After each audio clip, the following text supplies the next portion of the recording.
everyone, and welcome to the Grace Hour Show, a Christian program that takes a dive into our daily challenges and helps us learn our faith in a practical way. My name is Liz Robbins, and I'm joined by my husband and co-host, Roger Robbins, today in the studio. Yes, thank you. We have got a great topic, a little intimidating, we'll be honest, but all this week we are going to be looking at the incredible institution of marriage. And every day we'll be looking at it kind of from a different perspective. But as is often the case, we are the Monday slot. And so we are just kind of going to do our best to introduce this topic. We're going to look at what is a marriage. And we have titled today's episode, Exchanging a Lie for the Truth.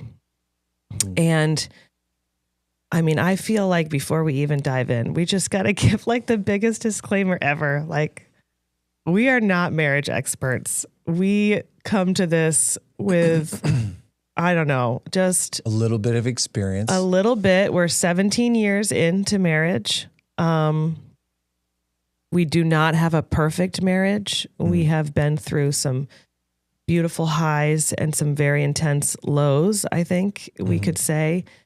So we're just going to do our best to have a good time today. Yeah. Think about what a marriage is and what it isn't. I think that's kind of the angle we thought we would go at for this, and hopefully give you food for thought for those who are married, encouragement. For sure, there'll be some challenging things because what the Bible says about marriage is challenging to our beings.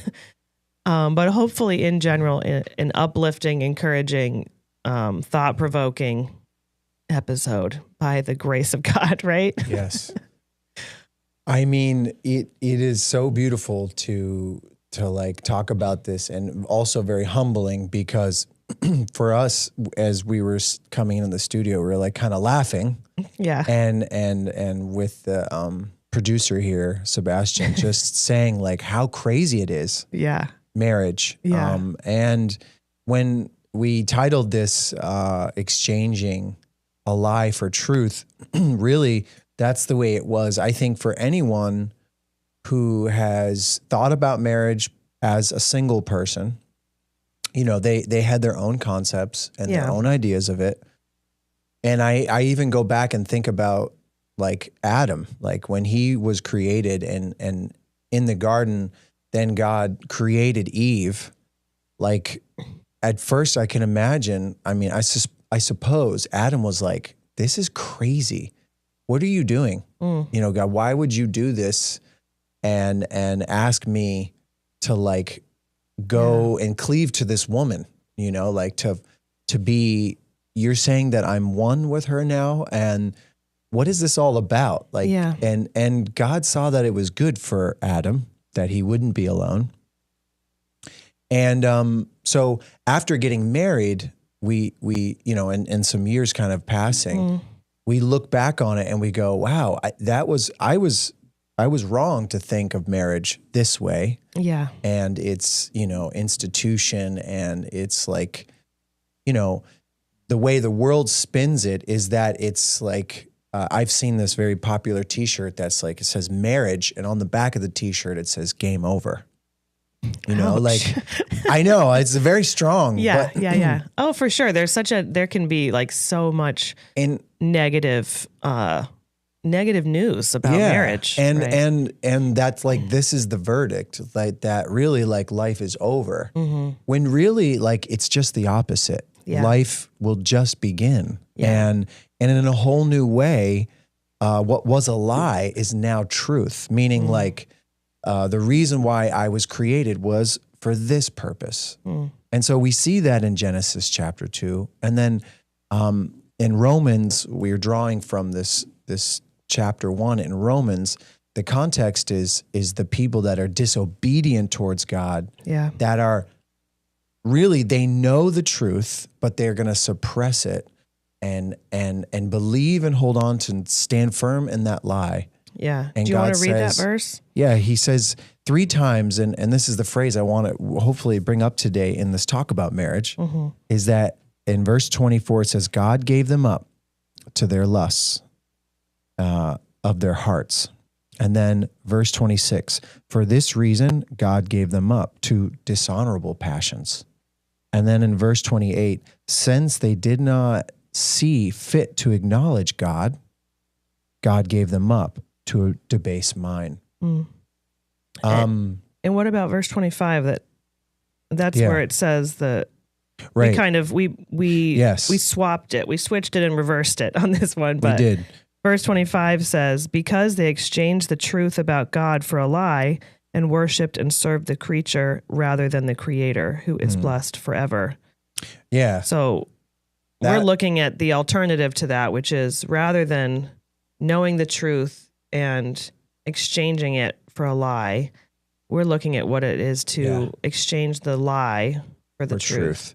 And the view of it is this is why we're talking about it earlier, like that it's kind of crazy, is that marriage isn't our idea. Yeah. This is not man's thing. Marriage is not our idea. It's not. And if we were to even suppose that it was our idea, what a lie that is, right? Well, I think that's really important because there are a lot of ideas about marriage. Mm-hmm. And I think that's what we're referring to when we talk about lies.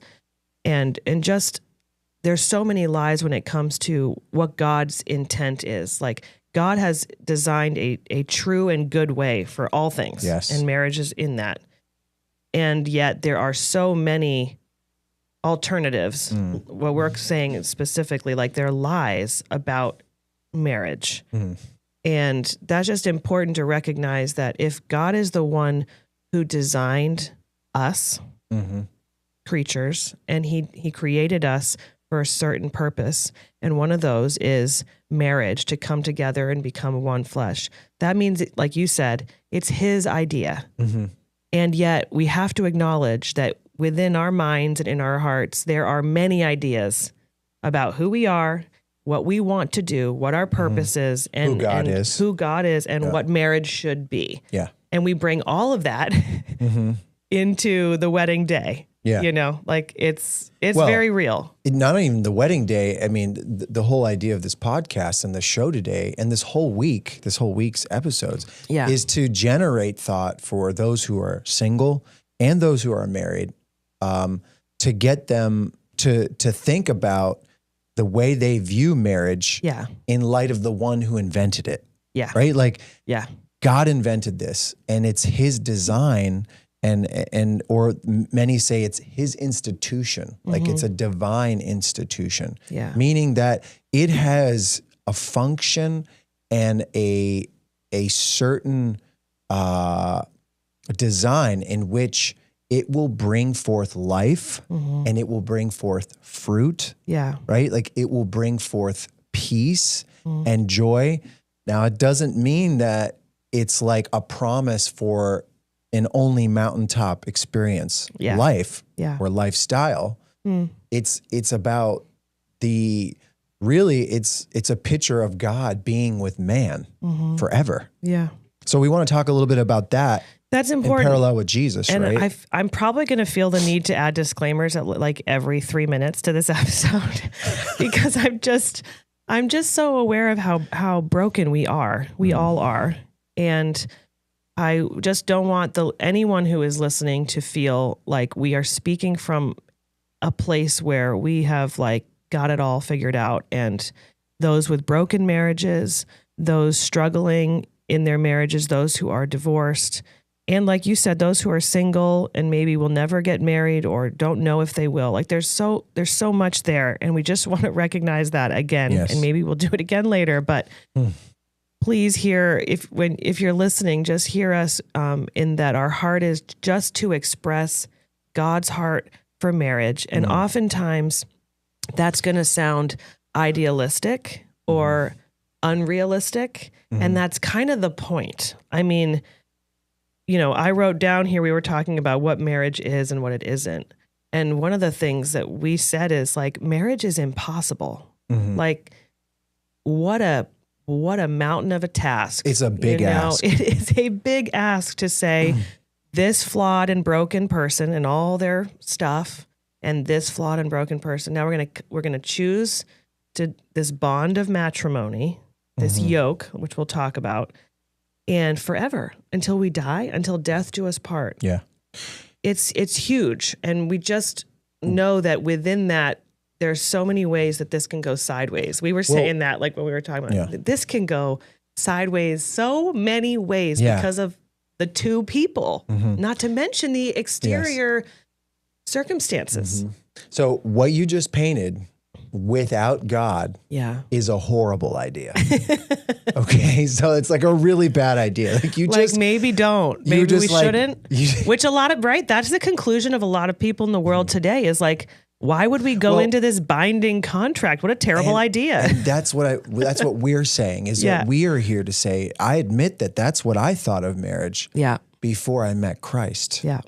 And so maybe just to go into a little biblical teaching before, can we do that? Yeah, I think it would be better that we get that like stirring. Who would I be to be like, no, thanks. I don't, why we don't let's want bypass the biblical teaching on this Christian podcast. husband. Thank you, submissive wife. Let's do it. Okay. So we're in a funny mood. Okay. So, Ephesians 5. Ooh, you're going there. Ephesians 5, because it's we're coming off of the week of Easter and all of its passion. And passion's kind of a word we're gonna like talk a little bit about, or romance. Yeah. But thinking about the passion of Christ, we can see his submission. Philippians chapter 2. He humbled himself and took on the form of a servant. He said, not my will, but the Father's will be done. And he prayed this prayer in John 17, that I have finished the work that you've given me, the work that you've asked me to do, and I've lost none.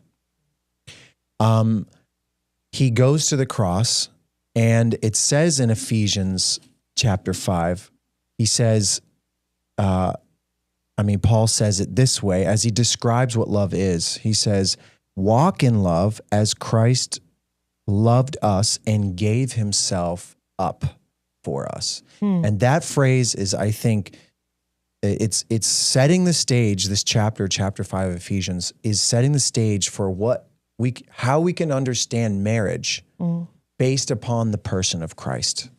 Christ is the one who will unlock the keys to our marriage and open the door to understanding what is the truth.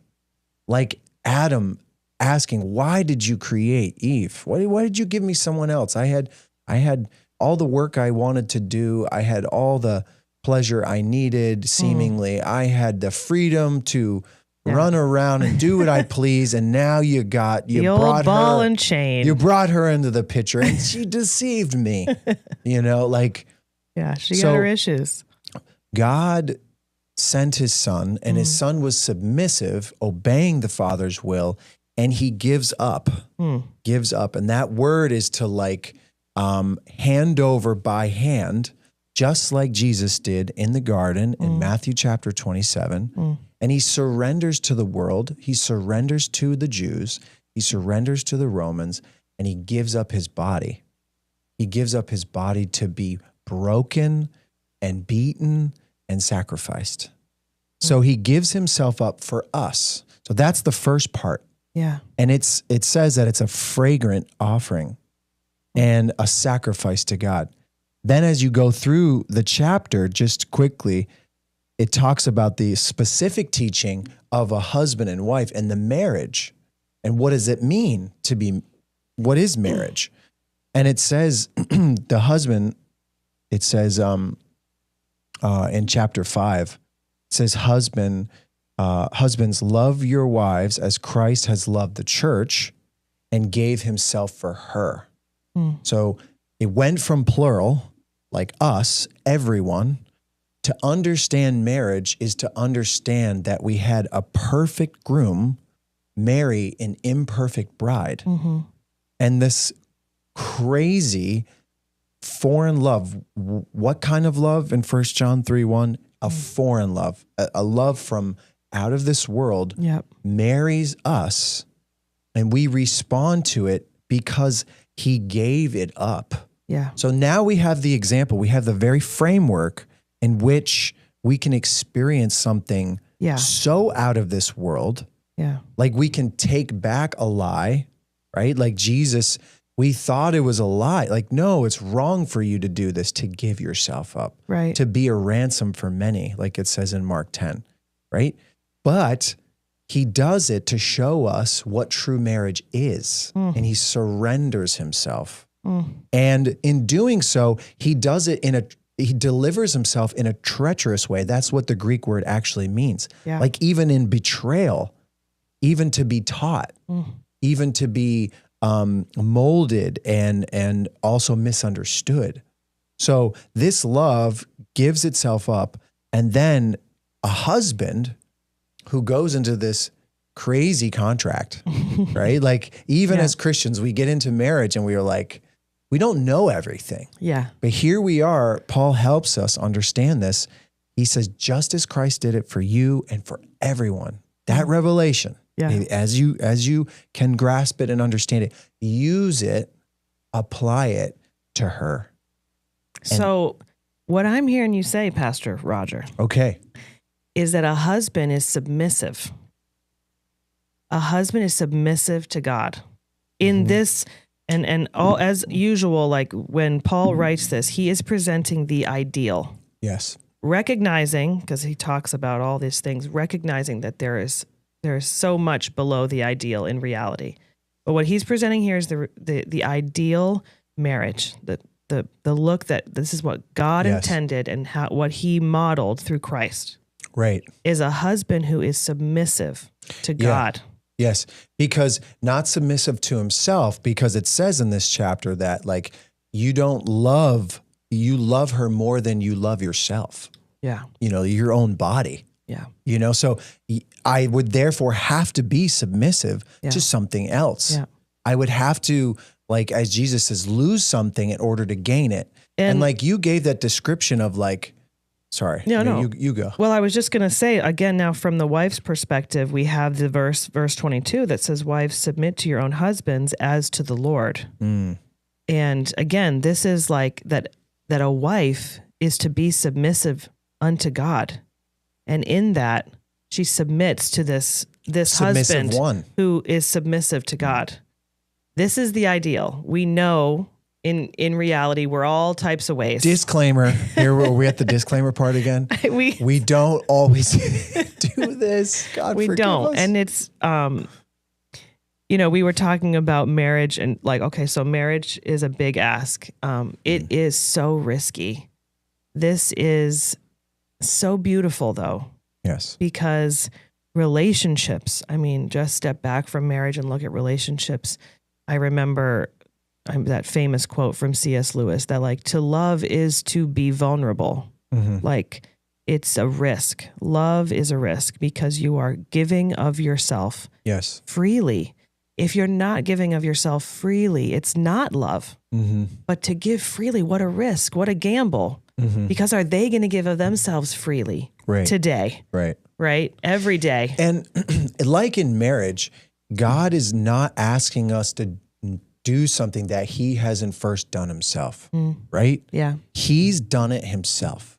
He has shown us how to do it. Yeah. So like, we got hope. Like there is like this real, tangible, very logical and very personal way in which we can all do it. And when you ask someone who's like, let's just say been married 20 years and has some kids and you ask them in their Christian walk, their faith, their marriage, what are the things that they would say, in reflection to what they've learned, because, and I actually asked some like pastors and different people, I texted some people and I asked them what they thought of it. And one pastor from our church in Calcutta I said, give me one word sentence, like what is marriage? He says it is honorable. It's honorable. Yeah. Well, I love the word honor. I can't remember what episode it was that we broke down that word honor, but one of my favorite mandates to Christians, we have many mandates given to us, in the Bible, but one of my favorites is Romans 12:10, where it says that we should outdo one another in showing honor. Yes. And the word honor,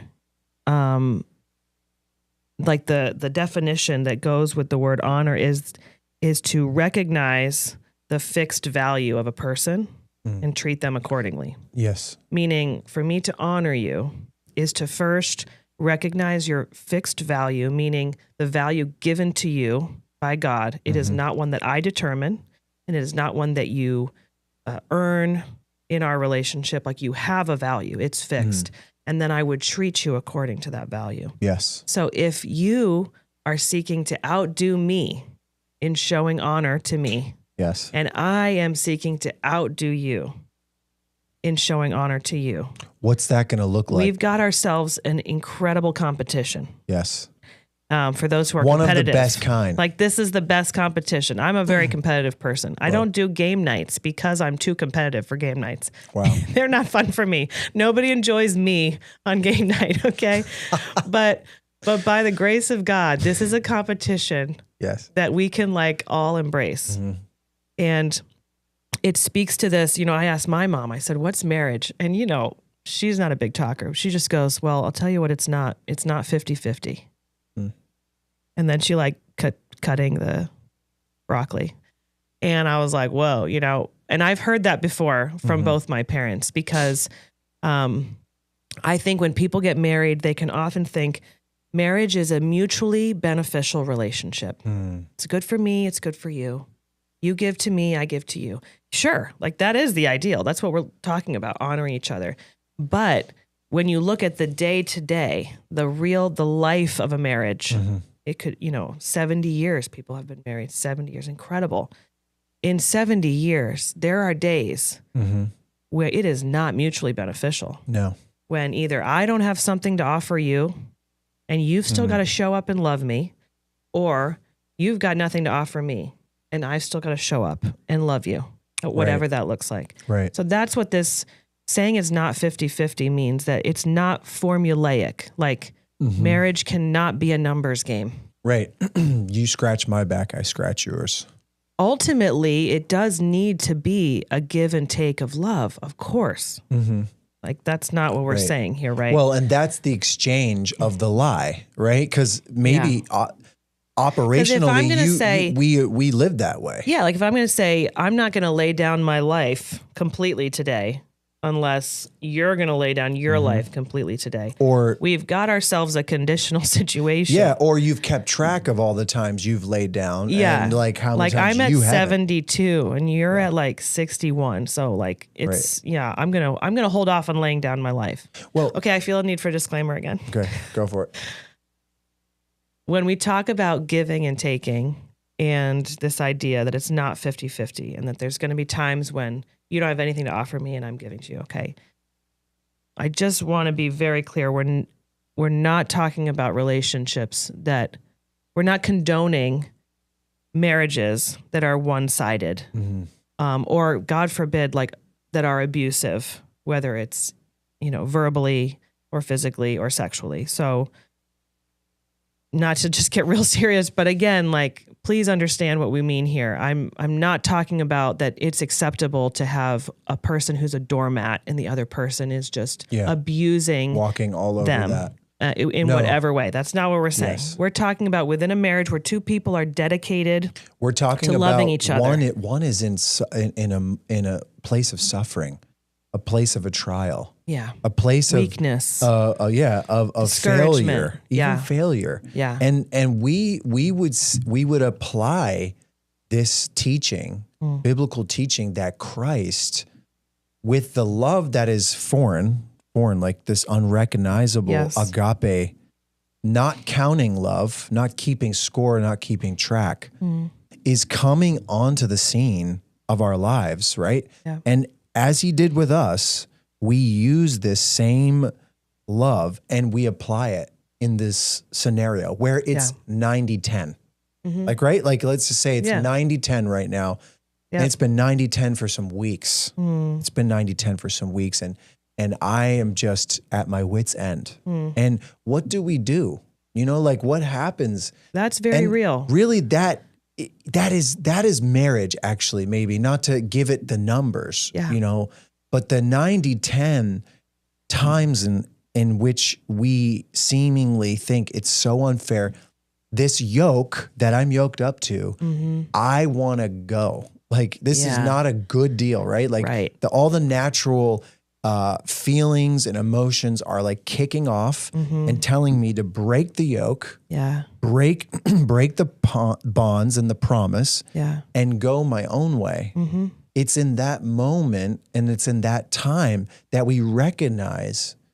I really think we have to recognize and seek the Lord that He would show us how He gave Himself up for us.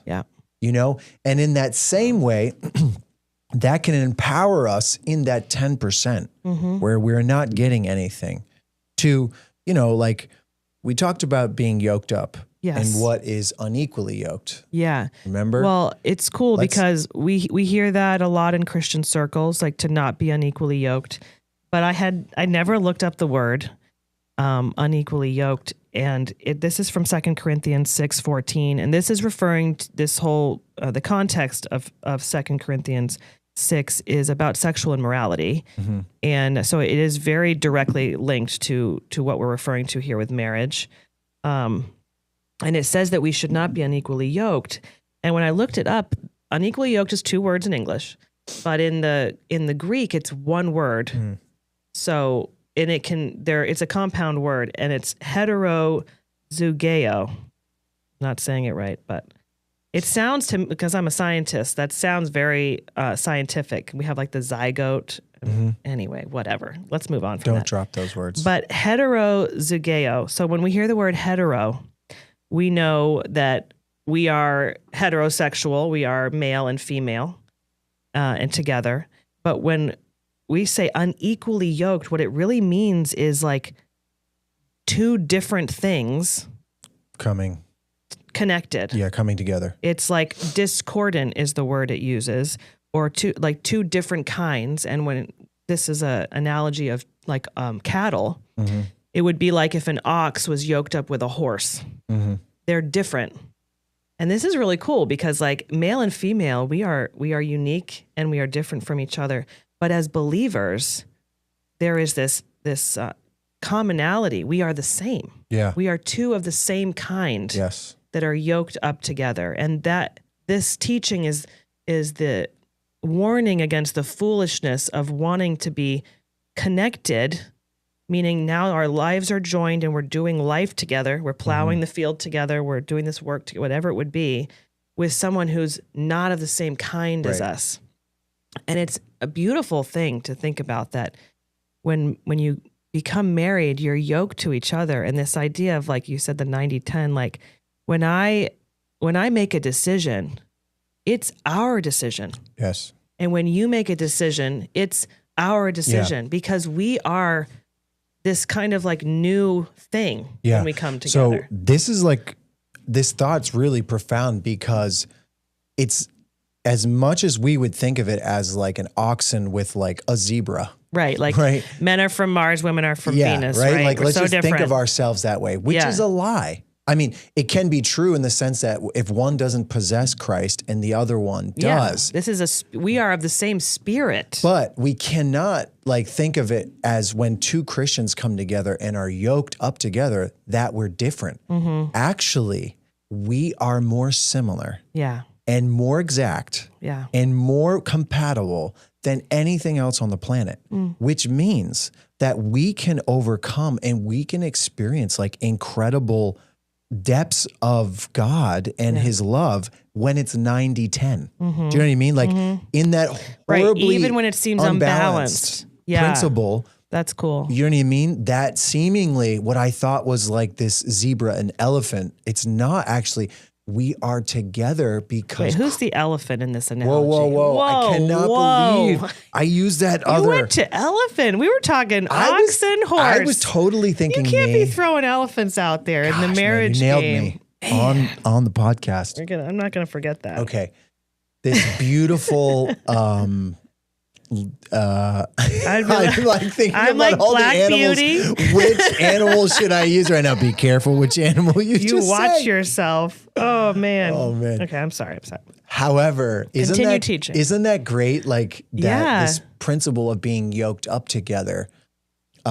We are similar. Like I think that's beautiful. And to recognize it's God's plan. It's God's design. Yeah. It's God's institution. This wasn't seemingly a good idea, God. But now that I'm in it, now that Christ in me and Christ in her, we somehow, we're experiencing something that we wouldn't normally experience in our own like version of, Romans chapter 1 is your own version of your own lusts and your own passions and your own desires. Yeah. And God says, if that's what you want to do, I will give you up to that. Yeah. You can go that way. You can be unequally yoked. Yeah. Right? Like you can be with this elephant. Well, and this is nice. Well played.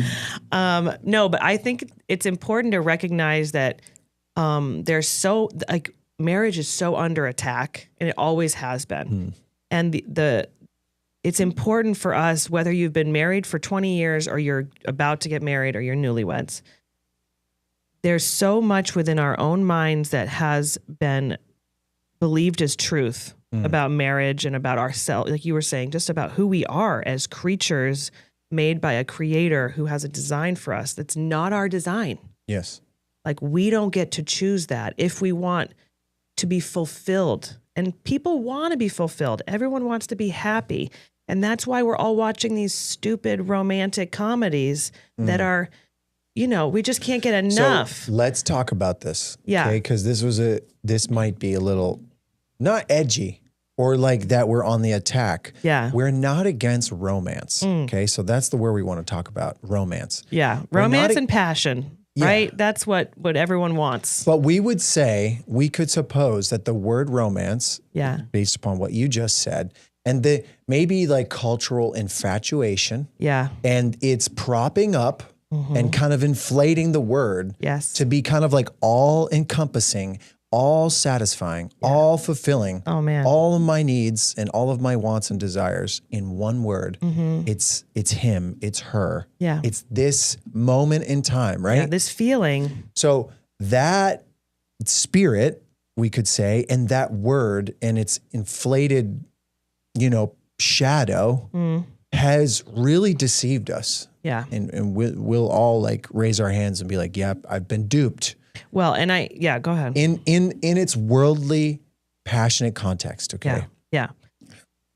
Comparing it with the passion of Christ, with a divine romance as, what's his name? Phil Wickham. Phil Wickham. You ever want to listen to an amazing song, Divine Romance by Phil Wickham? Wow, that's a good plug for him. He doesn't need a plug. He really doesn't. He's like, he's just fine. But Divine Romance versus like this one that has been construed and twisted. And what does it do? Yeah. What does it do? Well, when as a woman, we have this messaging coming at us that romance is this beautiful goal that we want to have romance in our lives, because ultimately what we're really saying is behind the romance is we want to be loved. We want to be known, right? Because romance involves like this thoughtfulness, like the idea of a guy like knowing exactly what I would want and giving me exactly that, like a picnic with the thing that I love the most. And all the candles. All the things, the candles, like it's this like that I'm being thought of, like above all else, above everybody else, that I'm being thought of and considered. And the work that takes, the thoughtfulness, the action, all of that to make me feel loved is wonderful. Right? I mean, please, let's, crank up the romance, babe. Let's do it, Turn it up a notch. Level up. But where it gets twisted is when I would seek romance more than, and this we're talking about within the context of a Christian marriage, that I would seek romance over faithfulness. Like I was thinking about it, that one of the incredible truths of marriage and all of life is that we're meant to glorify God. in whatever he gives us to do, we're doing it unto the Lord and to his glory and to his name. So when I choose to get married to a person and I make those vows before God and man, there is in that this incredible opportunity that I'm saying, now I'm going to do this thing, marriage, to glorify God. So I had written down that God is not glorified in romance. And then I thought about it and go, okay, people aren't going to like that because there's nothing wrong with romance. But what I'm saying is that God isn't glorified in a fairy tale. Yes. A fairy tale where you're perfect and I'm perfect and we're happy all the time and I feel in love and passionate and romantic all the time. Right. Why is God not glorified in that? Because God is glorified when grace is needed. Because God is gracious. God is glorified when mercy is needed because he's merciful. God is glorified when forgiveness is needed. Yeah, because he's forgiving. He's glorified when faithfulness is needed. And when I talk about marriage and what I love the most about you is it's not the romance, it's the faithfulness. Because God is faithful to his own hurt. Christ was faithful. He is faithful to us. To his own hurt. Yes. And when you are faithful to me, to your own hurt, that is romance. Like what is more passionate than that? Yes. And that goes back to the Ephesians 5 principle. Yeah. That in chapter 5, verse 2, he gave himself up for us. That's the divine romance. Yeah. That's like this unbelievably crazy foreign type of love. Alien love, it says. Like that's the understanding of the Greek words. Like no one could comprehend. It's out of this world love that transforms and like really does like an explosion, so to speak. You know, like the one that you want in romance, you know, like the one that's like this climactic thing. Yeah. That's like this buildup. Like the one that Jesus did, the one that Jesus showed and displayed on the cross is like nothing to be compared to. Like it's so awesome and so wonderful that we have that example and then we can like put it into action and watch our own romance. That's what you're saying. Take place. Our own romance in marriage through obedience, through faithfulness, through acts of kindness and service. You know what I mean? Like, and I mean, that's the thing is like, if, you know, planning a romantic picnic or date or whatever. I don't know why I keep saying picnic. Don't take me on a picnic. I really would. That wouldn't do it for me. I'll be honest with you. I actually saw a couple yesterday when I was coming back on my bike on Lake Montebello on the hill. And this dude was just holding her hand, just laser focused on her, on it with a blanket. And I was like, that's what we want. I need to pick up my game. We want that laser like, focus. I can't. That quality time. QT. Anyway. QT.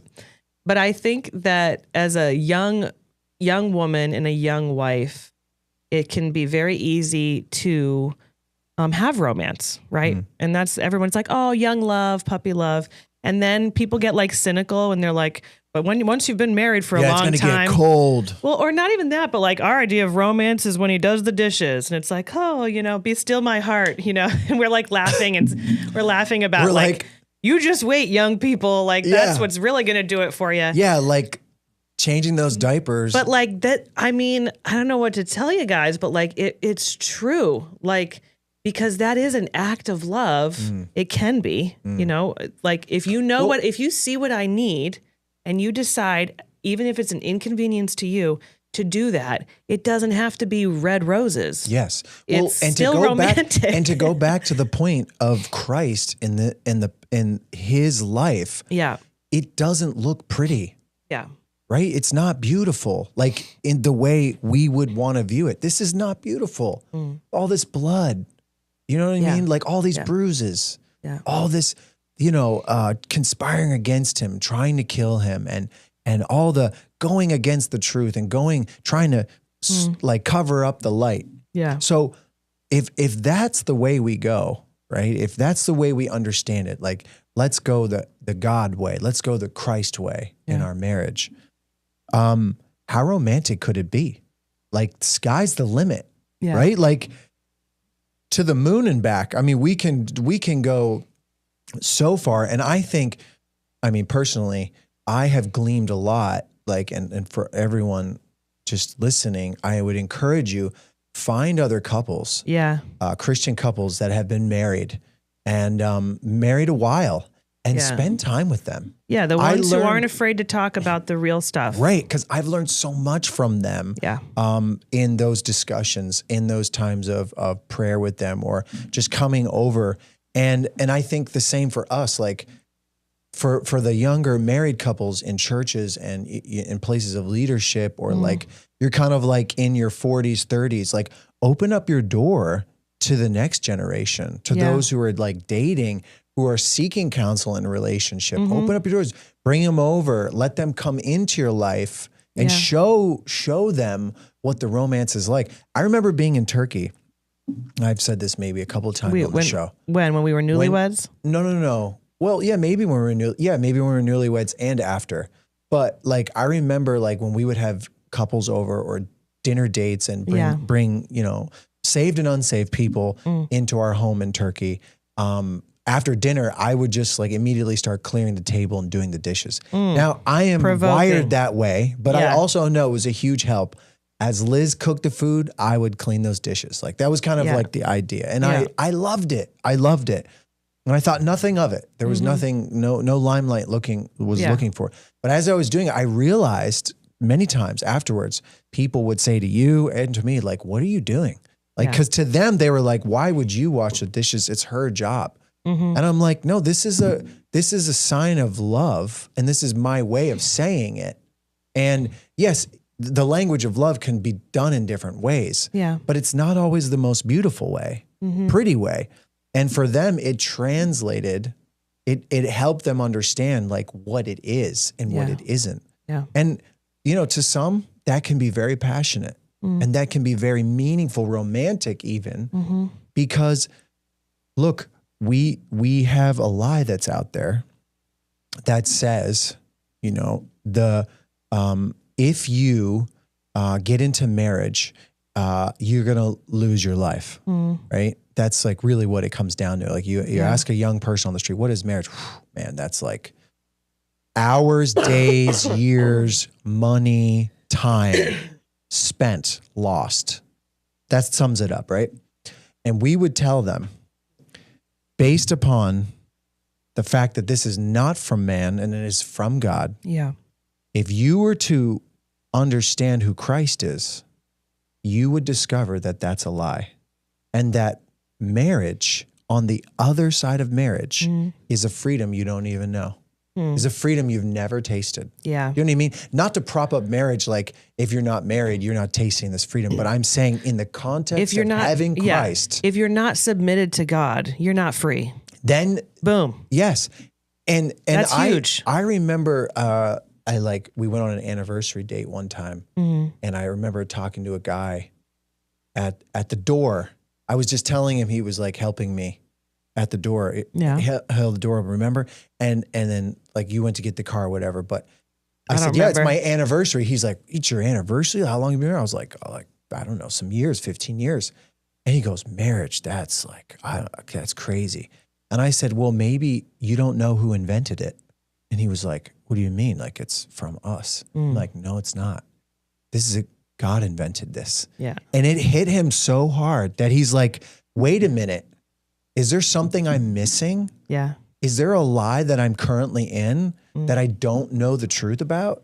Yeah. And ultimately, that is Christ trying to get to us. And he uses marriage, what seems to be like crazy train wreck mess, like coming together to be a type of beauty. Well, I think it's incredible that, like you said, there's some people who never get married, but there is, no matter what, we are all designed to submit to our Creator. Going back to this Romans 1, the exchanging of the lie for truth is a moment when we say that I am a creature and you are my Creator, and I look to you for what I should do with my life, what I should spend my days doing, what I should spend my energy on, what I should aim my heart at. Yeah. And marriage is one of those beautiful ways that God has designed that we would glorify him. And I think that when we talk about this idea of being yoked up, I thought about the verse in 2 Corinthians 5:14, where it says that the love of God constrains us, or the ESV says the love of God controls us or compels us. And again, that word, it's connected to this idea of the yoke, because it's like to be pressed in on every side so that you only have one way to go. It's like to be held together, like to be compressed. It's like when you choose to yoke up with somebody in God's design, you're choosing to go with them. You're now like a new person. It says you become one flesh. And again, this idea of honor comes in. There is a acknowledgement of the value that God has put on this union. That's now this new person, this one flesh. And every day after that, we are choosing to acknowledge the value of that union and to act accordingly, according to what God has said. And every day is not going to be the same. One day it's going to be, I've got nothing to give, and you have the opportunity to glorify God in that and to be gracious towards me. And there's going to be other times when you need my forgiveness, and I'll have an opportunity to glorify God in that giving of grace and forgiveness. But it's always about glorifying God. Yes. And there's freedom in that, submitting to this design. There's freedom. Yes. And I would say, and lastly, like there's a fragrance. There's like this, to go back one more time to the Ephesians 5 principle, like when we give up, the idea also is like, it's like fruit. When it's not ripe, it's not allowing you to taste what it really is. So I've picked an olive off a tree. I tried to crack open an almond when it's not ripe. It's disgusting. It is horribly disgusting. It's so bitter. Yeah. But the idea behind that word giving up is that you would also, like as fruit allows itself to be ripe, it chooses and it gives itself up. Like it comes into that place where it's going to taste sweet. And when one and then the other, those that are yoked, give themselves up and become like this, like ripe fruit, like it tastes great. Yeah. And it's not bitter. You know what I mean? And everything that is bitter is because it hasn't surrendered. It hasn't given up. And, like I had an amazing conversation yesterday with one of my subcontractors in my company. And he just told me, he's like, I'm just started going to church. And I talked to him about the Lord and like putting his trust in the Lord. But then he said, my wife doesn't want to come to church. And I told him, I said, it's okay. It's a work in progress. But just know this, that like you putting your trust in Christ and you surrendering your life will be the best thing for her in your marriage, even though she doesn't want to come. Yeah. And I was thinking, like, imagine him becoming this amazing, tender fruit that which she could even taste and be like, wow, taste look and see. Look how different he is now. I want to be like that. And that's because he followed after Christ and he gave up his life just as Christ did for us. Wow. So That's this beautiful. is amazing. Pastor Johan from France said, marriage is beauty, sanctification, and fellowship. And I asked Pastor Risto and a couple other pastors, they just text me back. That's Finland. In Finland, growing together in grace in the most intimate human relationship. So those were some of the comments. Thank you so much for them. And this is a great way to start the week. Yeah. After Easter. Good luck to everybody doing the episodes after us. We are so honored actually to be able to talk about this holy and incredible thing that is marriage. So I hope everybody enjoyed this. We had a good time. But tune in. Thanks for joining us. Tune in all this week as we continue to talk about the biblical view of marriage. And don't forget to subscribe wherever you watch or listen, YouTube, Apple Podcasts, and share this with someone if you think they'd like it. Thanks.